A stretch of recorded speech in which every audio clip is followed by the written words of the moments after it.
ববের গাড়ি নাকি সুইট বার্ডের গাড়ি? Hello SpongeBob. আচ্ছা স্পঞ্জবব, স্পঞ্জবব ওই তো মানি। আরে ভাই এত বড় ভুল লিখতে হবে। এইটা কে ভাই? পুট ইন দা কার, গাড়িতে রাখতে হবে। ওকে কত বলেছিলাম গাইস, পাক্কা চোর ভাই। ওকে ভাই তোমার টাকাটা নিতে পারি আমি? নেওয়া যাবে না, ঠিক আছে কোনো ব্যাপার না, তোমাকে আমি দান করে দিলাম। যাও ভাই, দাঁড়া তোকে আমি ধরবো। হ্যাঁ আমার ফ্ল্যাশের মতন দৌড়াবো, গাড়ি দরকার নেই।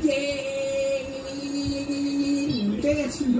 ঠিক আছে এরকমই হয়, চোখটা পালিয়েছি, টাকাও নিতে ভুলে এত বড় লোকটা ঘাট করে ধরে। ওকে চলো মাইটা নিয়ে নি। গিয়া ফিস তোমাকে আমি দিয়ে দিচ্ছি মানি। টাকা ছাড়া কোনো কাজ নেই আজকের দিনে। ওকে ও ভাই ক্যান্ডিকেট আবার স্বপ্ন দেখছি।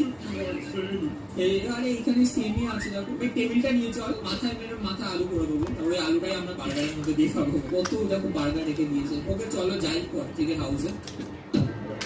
এই ভাই তুই আমরা কি করে চলে আসবি? এবং দা মেরিন ক্রিয়েচার মানে এর মধ্যে কি ইন্টেলিজেন্ট পট্রি ক্র্যাব না ডলফিন? তুই ইন্টেলিজেন্ট না, অন্য কাউকে দেবো।